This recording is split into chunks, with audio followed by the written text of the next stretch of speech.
Olá, pessoal! Mais um Saúde é Vida começando para você aqui na programação da TV Câmara Campinas. Hoje nós vamos falar sobre fertilidade, mas antes de abordar o nosso assunto e tema aqui no programa, eu tenho um recado para você que está em casa, que para participar do Saúde é Vida e você sugerir um tema aqui para a gente discutir e tirar muitas dúvidas, é bem fácil. É só você entrar em contato com o nosso WhatsApp. O DDD é o 19, o número é o 978293776. Vai aparecer aí na sua tela também um QR Code para você acessar pelo celular. Uma pesquisa recente de uma empresa global de ciências e tecnologias mostrou que, embora 88% das mulheres conheçam métodos contraceptivos, apenas 58% têm alguma compreensão sobre o que é infertilidade e 55% desconhecem procedimentos como o congelamento de óvulos. O estudo também mostrou que muitas mulheres buscam ajuda médica para fertilidade, mas quando já é tarde demais. E para abordar esse tema e esclarecer todas as questões que envolvem o assunto, a convidada do programa de hoje é a médica Michele Panzan, especialista em reprodução assistida e coordenadora médica da unidade Huntington, em Campinas. Doutora Michele, muito obrigada pela sua participação aqui no Saúde é Vida.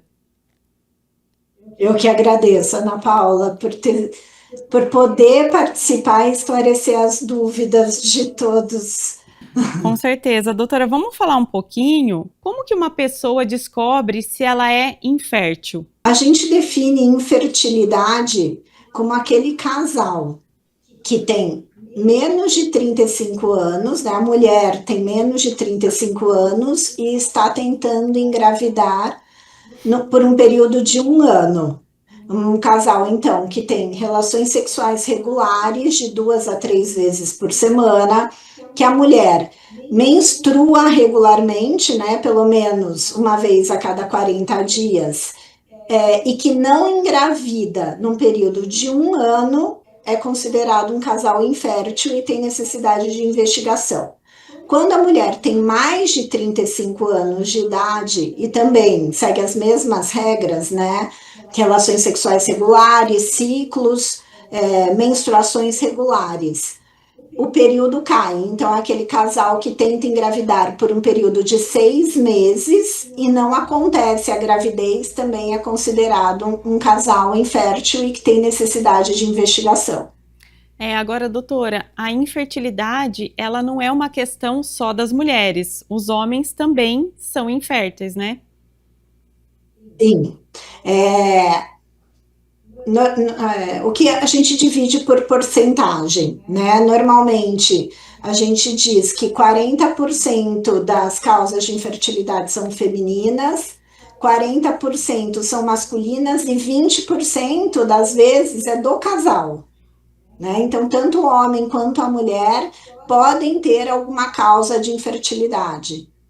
Uma dúvida muito comum, né, que surge nesse assunto, quando as mulheres não estão conseguindo engravidar, o que elas devem fazer? Buscar qual ajuda, qual médico, qual especialista? Normalmente elas acabam procurando primeiro o ginecologista delas, né? O ginecologista geral, que a gente chama, né? Que não tem uma especialidade específica, mas que é aquele que ela costuma procurar todo ano para ir em consulta. Mas o ideal mesmo é que elas já procurem algum especialista em reprodução assistida ou em reprodução humana. Por quê? Porque nós, especialistas, a gente acaba direcionando a pesquisa para coisas mais específicas. O ginecologista generalista, muitas vezes, ele deixa de perceber coisas mais específicas. A gente fala aquela agulhinha do palheiro, né? Que estava faltando para fazer aquele diagnóstico final. Então, muitas vezes, acaba passando desapercebido algumas questões e ele acaba dizendo, olha, você não tem nada, tá tudo ótimo com você, tenta mais um pouco. E nesse tenta mais um pouco é que às vezes faz um pouco de diferença para a mulher, principalmente aquelas mulheres que já estão numa idade mais avançada, né? E que poderiam ter sido tratadas 6 meses antes e que talvez fizesse toda a diferença. Qual que é a idade limite, assim, doutora, para que a mulher comece a procurar esses procedimentos? Por exemplo, o congelamento de óvulos é um procedimento. Qual que é o momento certo, né, para congelar os óvulos? E a idade também, né? Sim, a gente considera ideal o nosso mundo dos sonhos, né? É aquela mulher que chega para gente entre 30 no máximo, com uns 34 anos de idade, né? Por que isso? Porque a gente define a taxa de gravidez baseado na idade da mulher. Então, quanto mais jovem a mulher, maior a taxa de gravidez e menos óvulos eu vou ter que ter congelados para cada filho que ela quer ter. E quanto mais velha ela for, mais óvulos eu vou ter que ter congelados para cada filho que ela quer ter. Isso não significa que uma mulher, por exemplo, de 35 ou 36 ou 37 ou até 40 anos não possam congelar óvulos. Sim, elas podem, né? Só que, por exemplo, uma mulher de 30 anos que congela com 30 anos, ela entre 8 e 10 óvulos congelados já é suficiente para ela ter um filho. Uma mulher de 40 anos vai ter que ter o dobro de óvulos congelados para o mesmo filho que ela deseja ter. Então, o que acaba acontecendo é que a mulher mais jovem, num ciclo, né, num tratamento de retirada de óvulos, ela já retira tudo o que ela precisa. E a mulher de 40 anos talvez vá precisar de 2, às vezes 3 coletas de óvulos, 3 tratamentos para conseguir congelar aquele número de óvulos necessários para o filho que ela deseja ter. E, doutora, esse procedimento do congelamento de óvulos, ele é simples? Quanto tempo demora? Como que ele deve ser feito? O congelamento de óvulos parece que é muito demorado, mas não é não. Ele é mais simples do que a maioria imagina. Tudo começa com a menstruação, né? Então, o que, que a gente faz? A mulher menstrua e vem aqui no segundo dia ou no terceiro dia da menstruação, menstruada ainda, para fazer um ultrassom e exames de sangue. E aí, ela vai tomar medicação por mais ou menos 10 a 11 dias. É um tratamento rápido. São injeções que são aplicadas na barriga para estimular a ovulação, né? Então, são injeções igual de diabético também, insulina, né? Com aquela agulhinha pequenininha por 10 dias, e nesse período de 10 dias ela tem que vir mais ou menos umas 4 vezes para fazer o controle ovulatório, para a gente ver se o óvulo está crescendo, se o folículo está crescendo, né? Para saber se está dando certo, se a quantidade de medicação está correta, se estamos no caminho correto e se está indo bem o tratamento. E nesse caso, é bem rápido, e esse tratamento, ele tem um custo, né, pela rede privada, mas a rede pública, infelizmente, acho que ainda não oferece, né? Não, em rede pública ainda não, mas dentro da clínica a gente tem o Trintou Congelou, né? Que é a gente fez esse projeto exatamente para tentar baratear, para que o custo fique mais acessível para essas mulheres que desejam postergar a maternidade e desejam priorizar o trabalho ou a vida de casal para depois ter os filhos. E doutora, essa injeção, né, que você comentou, que as mulheres precisam aplicar ali na barriga, ela vai ter alguma contraindicação? Vai gerar algum efeito colateral, que eu digo, no corpo da mulher? Bom, eu vou explicar para vocês como é que funciona. Todo mês, imagina que uma mulher, hoje mesmo, atendi uma paciente, ela tinha uma contagem de óvulos ali de 16 bolinhas, 16 folículos. O que, que acontece todo mês? Todo mês a gente tem uma glândula aqui na cabeça que se chama hipófise, que manda comida para que um desses 16 óvulos cresça, certo? Então ela vai ovular e 15 vão morrer, certo? Então o que é a minha medicação? A minha medicação nada mais é do que a mesma medicação que a nossa hipófise produz. Só que eu dou comida para os 16. Então a nossa hipófise manda comida para e eu quero os 16, então eu mando comida para 16, para que os 16 cresçam. Com isso, o que eu vou ter? Imagina nós, mulheres, ovulando um folículo só por mês. A gente tem a barriga um pouquinho mais inchada, tem os sintomas de TPM, os inchaços, né? Pré-menstruais. O que essa mulher vai sentir? Então, da medicação em si, ela não vai ter efeito colateral, ela não vai ter muitos sintomas, porque é o mesmo hormônio que a gente mesmo produz. A questão é que ela vai produzir 16 óvulos e não 1. Então, a barriga vai ficar 16 vezes mais inchada, certo? Vai reter mais líquido, porque são 16 vezes mais estrogênio circulantes, mas do nosso próprio corpo. Então, os ovários vão ficar maiores, a barriga vai ficar mais inchada, a mama vai ficar mais inchada, então a gente fica um pouco desconfortável, mas não é nada do tipo, nossa, que horror, estou passando mal. Não é isso. É que é uma superovulação, então a gente tem uma produção maior de estrogênio e, com isso, sintomas hormonais maiores e mais desconfortáveis. Não sei se deu para entender. Sim, deu para entender perfeitamente.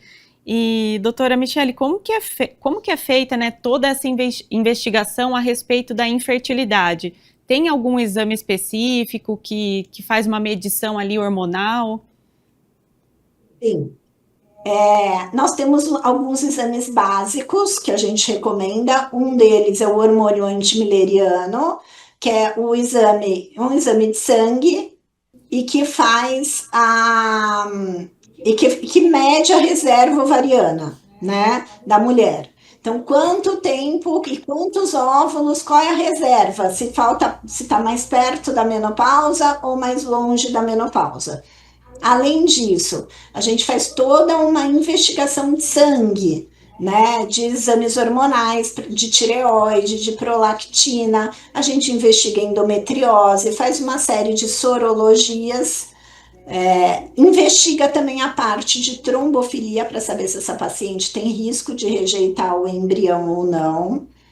Tem um exame muito importante que é a esterossalpingografia, que tem esse nome feio, mas é um exame super importante, porque ele vai avaliar se as trompas não estão obstruídas, entupidas, né? Porque é na trompa onde o óvulo encontra o espermatozoide. Se ela estiver entupida ou se ela estiver aderida, grudada em algum lugar, não vai ter como o óvulo encontrar com o espermatozoide. Então, esse é um exame muito importante. E da parte masculina, o espermograma, né? A gente está falando muito da mulher, mas existe a porcentagem dos homens que vão ter um quadro de infertilidade. Então, assim, muitas vezes a gente sai procurando a parte feminina e, no fundo, só de fazer um espermograma, às vezes a gente já encontra a causa da infertilidade. Exatamente. E, doutora, uma vez que uma mulher recebe o diagnóstico de infertilidade, isso já é uma sentença? Ela nunca vai poder engravidar? Não, de jeito nenhum, não. Quando a gente faz o diagnóstico, não significa necessariamente que essa paciente tenha que ir para uma fertilização in vitro.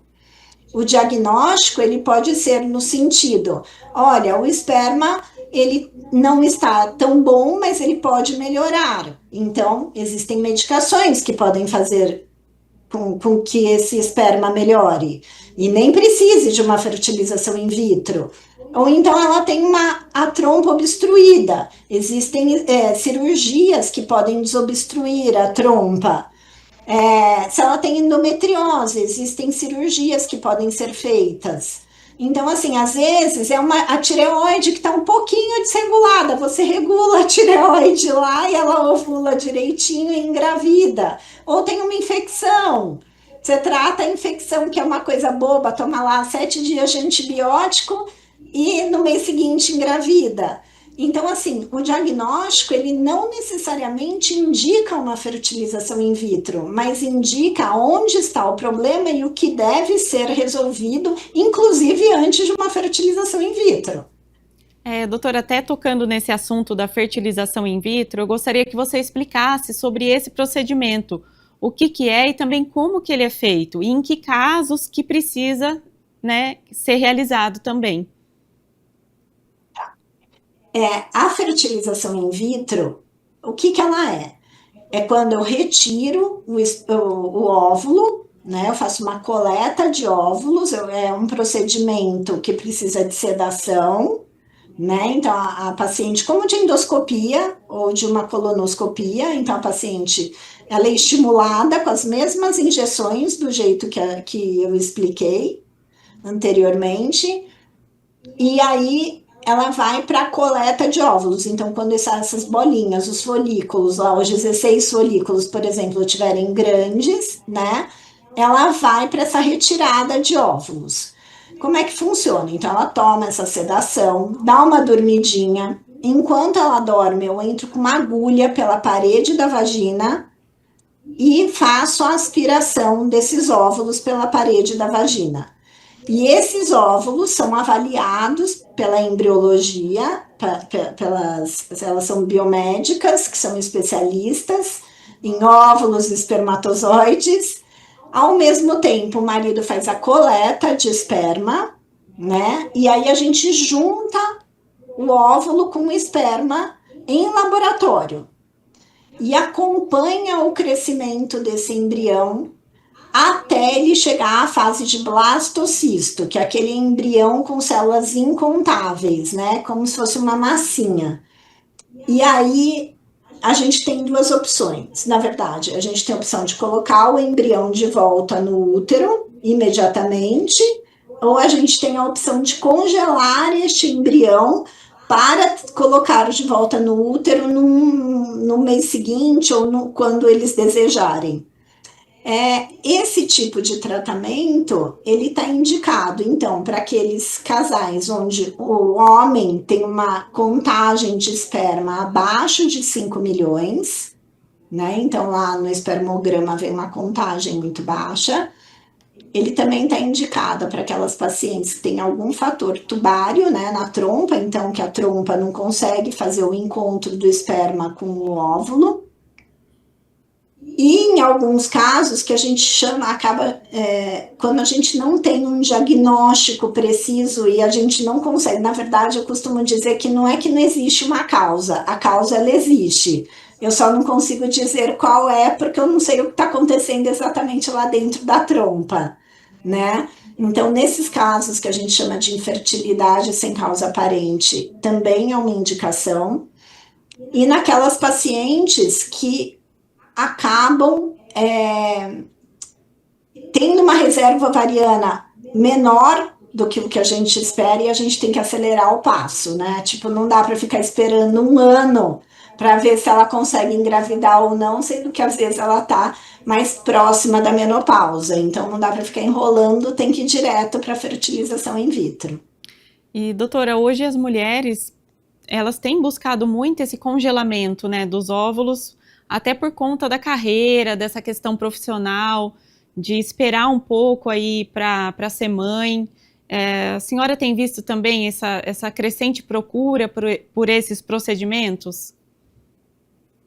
Sim, cada vez mais, ainda mais porque finalmente as empresas, eu vejo que elas estão abordando isso mais até do que o ginecologista.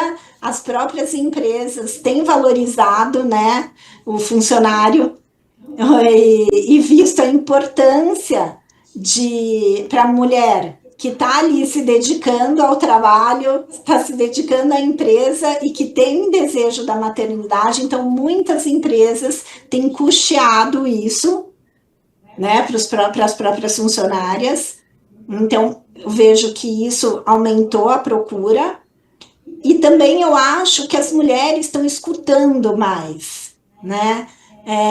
Elas têm procurado e elas têm uma amiga conversa com a outra que conta que congelou os óvulos, ou então a amiga conta, olha, não enrola para engravidar, olha só, eu estou tendo que fazer tratamento porque eu estou mais velha, se eu tivesse congelado meus óvulos lá com 30 anos, eu não estaria passando por isso que eu estou passando agora.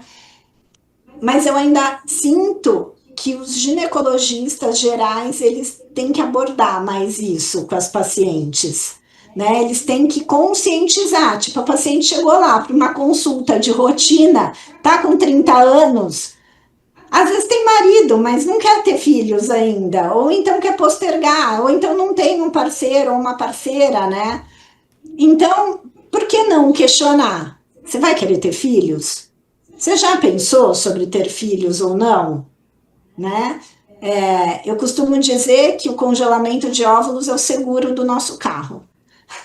Que é aquele seguro, você paga o seguro do carro, mas você não quer usar. Mas se você precisar usar, ele está ali para te salvar, né? E aí, o congelamento de óvulos é exatamente isso. Você não sabe se você quer ter filhos ainda, mas uma hora você pode querer. Você pretende, não sabe se vai querer, então por que não congelar? Por que não ter a opção da escolha? Por que não poder decidir mais para frente se vai querer ou não ter os filhos com os próprios óvulos? Se não quiser, ótimo, joga fora. É uma célula, tá tudo bem. O problema é que a mulher, ela tem prazo de validade. Infelizmente, nós subimos na carreira, nós atingimos os objetivos, nós conquistamos espaço, mas esqueceram de contar isso para os nossos ovários. Infelizmente, esqueceram de contar. Então, é importante lembrar que sim, temos que conquistar, temos que batalhar, mas temos que lembrar que os nossos óvulos envelhecem e que os nossos óvulos acabam. Então, que tem que pensar na preservação da fertilidade. Exatamente, até por isso essa conscientização, né, doutora, ela é muito importante, porque muitas mulheres, como apontou a pesquisa, elas procuram a solução tarde demais, né, sabendo que existem outros procedimentos que mais simples até, né, que a fertilização in vitro, que poderiam ser usados e não foram. É exatamente isso. E aí o duro é pensar, por que é que eu não fiz isso antes? Por que é que eu não procurei ajuda antes? Né? E aí quando vê, é tarde demais. E o óvulo é uma parte muito importante para o sucesso do tratamento. Quem dirá não o mais importante, mas muito mais que o espermatozoide. E doutora, as pacientes, né, chegam com muitas dúvidas no consultório, existem muitos mitos envolvendo essa questão da fertilização, principalmente com relação à questão da fertilização in vitro? Sim, elas têm muitas dúvidas, elas têm receio, elas têm medo. Uma pergunta que sempre me fazem eu vou congelar meus óvulos, então eu vou entrar na menopausa mais cedo?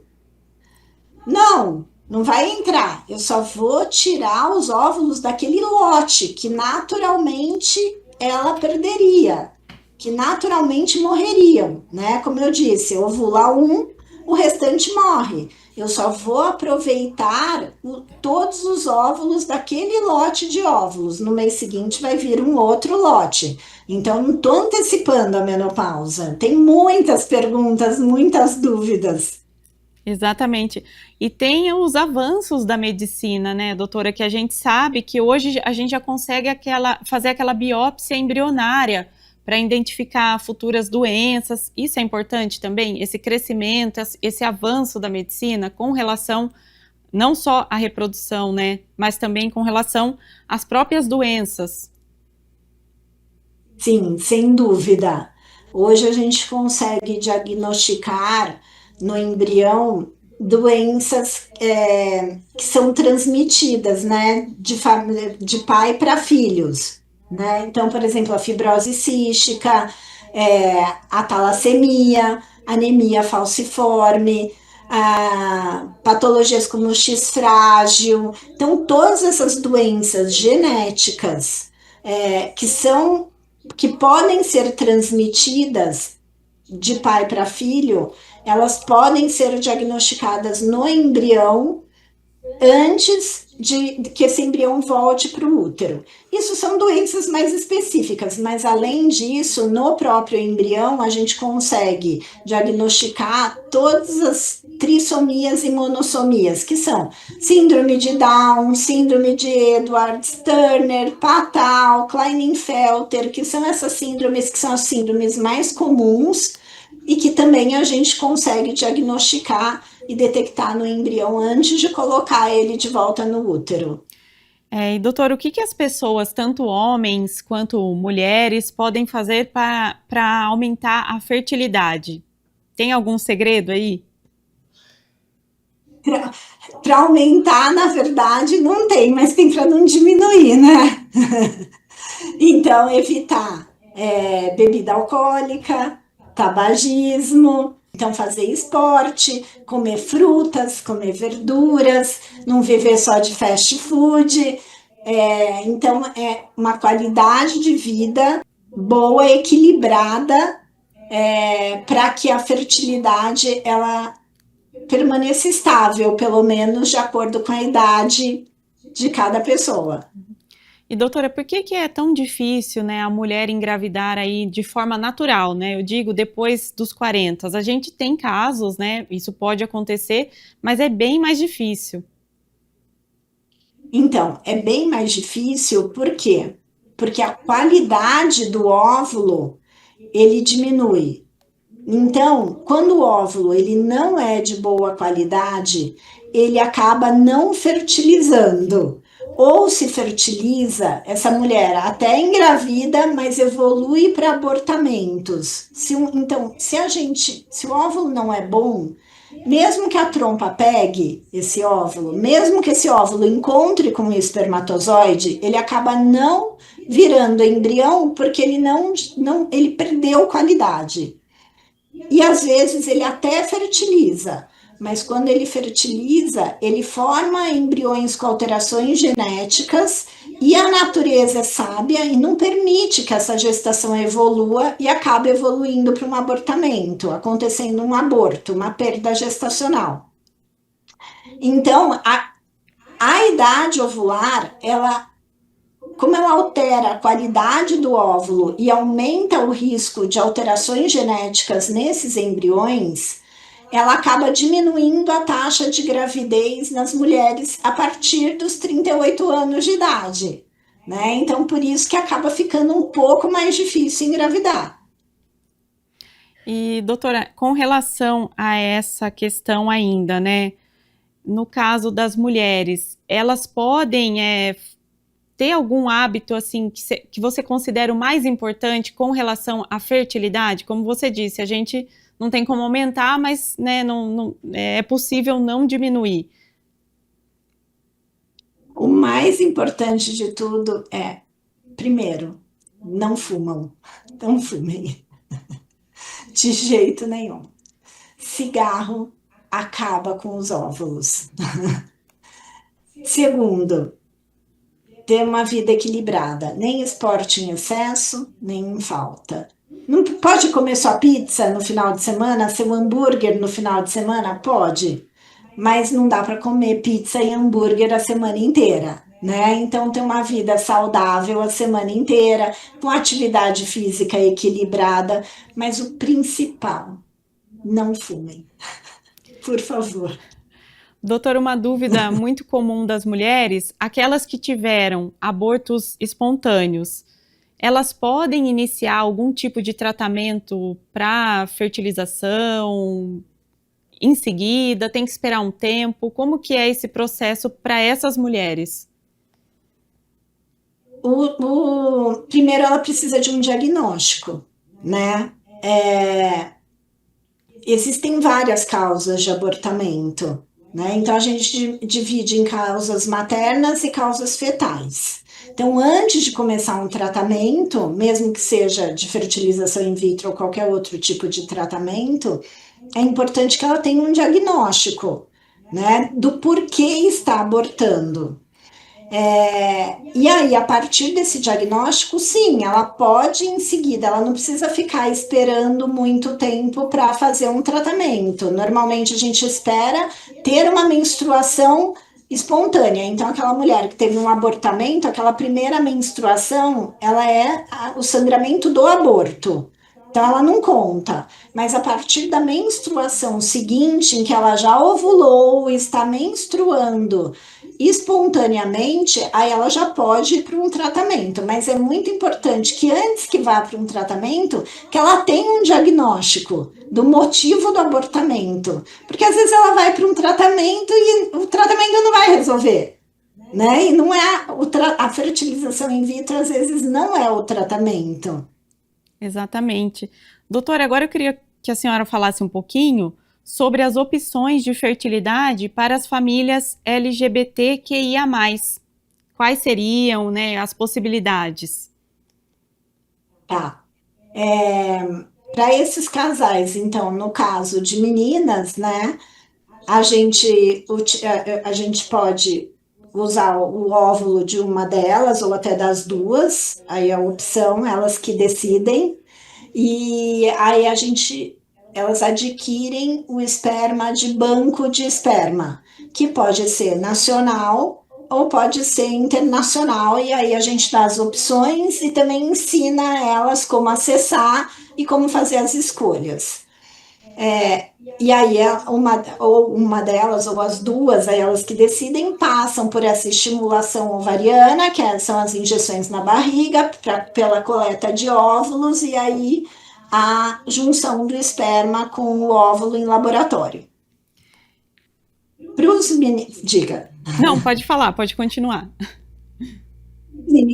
No caso, a gente precisa de um óvulo doado, né?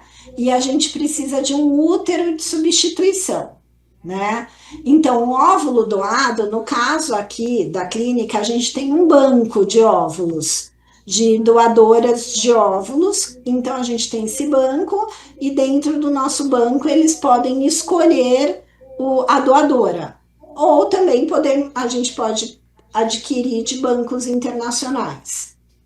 Só que aí acaba ficando um pouco mais caro, porque o custo, lógico, em dólar ou às vezes em euro fica bem mais custoso. E o útero de substituição, no caso, né? Que pode ser uma parente deles até terceiro grau, que possa gestar para um deles, ou para eles, ou então, no caso, se não existir ninguém que possa fazer isso, existe a possibilidade de ser uma amiga, uma conhecida, e aí a gente entra com um pedido no CRM para que eles autorizem, e no caso a gente explica que não tem nenhuma parente que possa fazer gestar para eles, e que aí essa amiga se sujeitou, se disponibilizou a gestar, e a gente entra com esse pedido para ver se é autorizado ou não. Doutora Michele, um outro ponto que eu acho legal a gente esclarecer aqui também é sobre os homens trans, se eles podem doar os óvulos. Então, os homens trans, eles, na verdade, quando eles usam muito androgênio, né, que é a testosterona, eles acabam, eles acabam tendo uma atrofia dos óvulos. né? Então os óvulos acabam regredindo e aí fica difícil a estimulação ovariana. Se não fez uso de tanta testosterona e os óvulos estão lá, e aceitam a estimulação, né? Que eles têm que crescer. Então, se eles aceitam, dá sim para estimular. Doutora, por que a senhora acredita que, que essa conscientização sobre fertilidade não é um assunto que a gente fala todo dia? Como você disse, os próprios médicos, ginecologistas não abordam tanto isso, né, com as pacientes, explicando quais são as possibilidades. Por que você acredita que falta ainda essa conscientização, não só para o público feminino, mas também para o masculino? É uma boa pergunta. E você sabe que ultimamente a gente tem feito mais palestra para ginecologistas gerais, para exatamente alertar eles, olha, você precisa falar isso com a sua paciente, você precisa alertar ela de que o tempo está passando, e se ela já pensou se ela quer ter filhos, né? Porque muitas vezes você não para pensar, e você não lembra disso. Eu, eu acho que isso tem melhorado. Eu vejo isso no consultório. E eu vejo que os próprios ginecologistas agora, eles têm tocado mais nesse assunto e inclusive estimulado as próprias pacientes a procurar, porque às vezes, eu acho que muitas vezes eles ficam receosos também em abordar, porque tem muita paciente que fala assim, ah, mas eu não quero ter filhos, né? Então, quando você vai abordar, ela já fala, mas eu não quero ter filhos. Aí eu olho para muitas, que eu tenho pacientes ginecológicas também, eu falo assim, você não quer agora, né? E daqui 10 anos, você não vai querer? Você tem certeza? Se você tem certeza, para mim tá tudo bem. Eu só não quero que daqui 10 anos você olhe para trás e pense, por que que eu não congelei meus óvulos e se arrependa? Então pensa direito.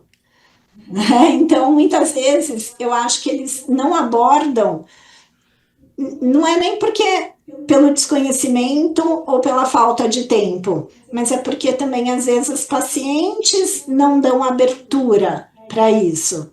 Né? E às vezes dão essa resposta e o médico fica até meio assustado. Né? Ai, meu Deus, como que eu vou abordar isso? Eu acho que está melhorando, mas ainda precisa que todas as mulheres, quando chegam no ginecologista com 30 anos, sejam questionadas sobre isso, sobre o desejo da maternidade ou não. Doutora, para a gente encerrar aqui então o nosso programa, eu gostaria que você deixasse um recado, uma mensagem, uma orientação final para essas mulheres que estão acompanhando e até para os homens com relação a essa questão da fertilidade. Não tenham medo de avaliar as mulheres, principalmente a reserva ovariana, né? O fato de você diagnosticar uma reserva ovariana mais baixa não significa que você não possa ter filhos, apenas que precisa de uma atenção, né? Eu falo que é o sinal amarelo, né? De que o passo tem que ser acelerado. E para os homens também, né? Muitas vezes, homem associa a masculinidade com a capacidade de engravidar uma mulher, o que não tem nada a ver. Né? Então, muitas vezes, o homem não procura para fazer um espermograma, não vai atrás, não questiona, escuta, não é melhor eu avaliar para ver se eu sou fértil, se eu sou infértil, se minha contagem de esperma é normal, né? E aí, porque muitas vezes dá tempo de melhorar e de não deixar piorar ou de não chegar a zerar, né, o esperma, se tiver o cuidado antes. Então, Eu acho que mais é nesse conceito de não ter medo do diagnóstico e não ter medo de avaliar seu esperma, sua reserva ovariana, e de congelar os óvulos para postergar essa maternidade mais tarde. Tá certo, então, doutora, muito obrigada pela sua participação aqui no nosso programa e pela disponibilidade, pelas informações também compartilhadas aqui. Eu que agradeço, é um prazer falar com vocês. Obrigada também ao pessoal de casa pela companhia. Lembrando que você pode conferir todos os conteúdos no YouTube da TV Câmara Campinas. E não se esqueça de nos acompanhar nas redes sociais. A gente se vê no próximo programa.